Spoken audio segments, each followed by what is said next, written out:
Lead by example, you can make a real difference.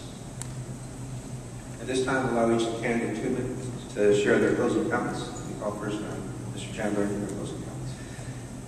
Edmund Burke once said that all that is necessary to allow evil to triumph is that good people sit back and do nothing. I think that's happened for far too long in the state of New Mexico.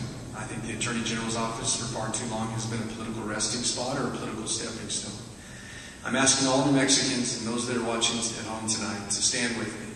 To stand with the Albuquerque Police Officers Association, over 1,000 police officers that have endorsed me. Stand with the Chief of Police and former retired FBI agent Dennis Kintai.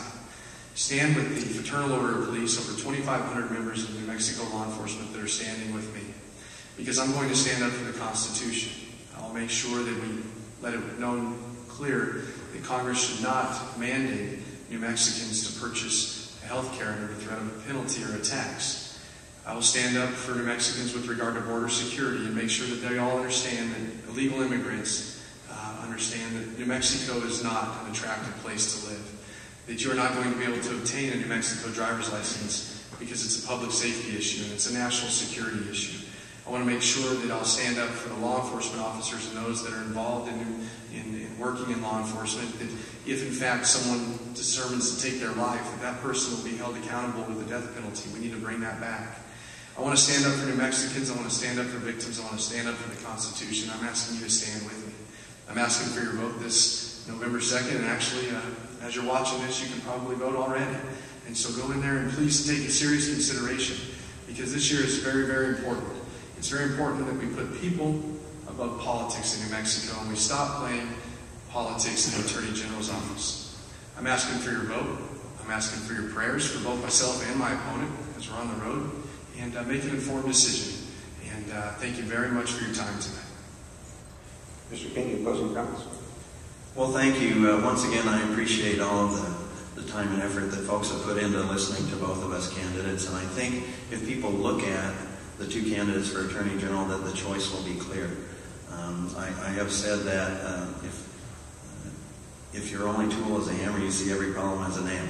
And my opponent has pointed out that he has been a lifetime prosecutor, and he perceives, I think, all of the problems of the state of New Mexico as something that you can prosecute your way out of.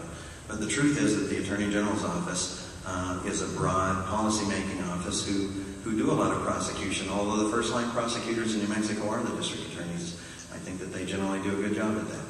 But in the Attorney General's office, we represent ratepayers in rate hearings in front of the Public Regulation Commission. We represent consumers when they have consumer issues. We do all the criminal appeals in the state of New Mexico, and so I have lawyers that appear in the Supreme Court.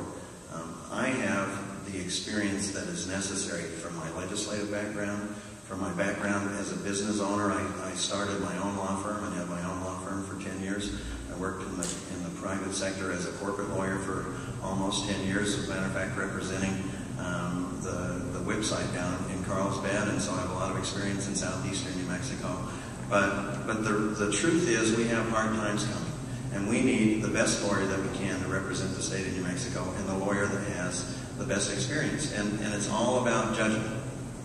And I think that if you look at the records that we both have, my opponent has in 6 years prosecuted 1 public corruption case. In the time that I've been in the Attorney General's office, for 4 years, we've prosecuted many, many public corruption cases. Some of them are not done yet because they're very complex cases. And so to imply somehow or another that that's a lack of desire to finish them, he doesn't understand what it takes to finish one of these really difficult cases. I do. I would appreciate your vote and your support in the November 2nd election. Thank you. On behalf of those in attendance this evening, those watching on TV, those listening to the radio, we appreciate both of you coming and participating in our forum this evening. Good luck to both of you.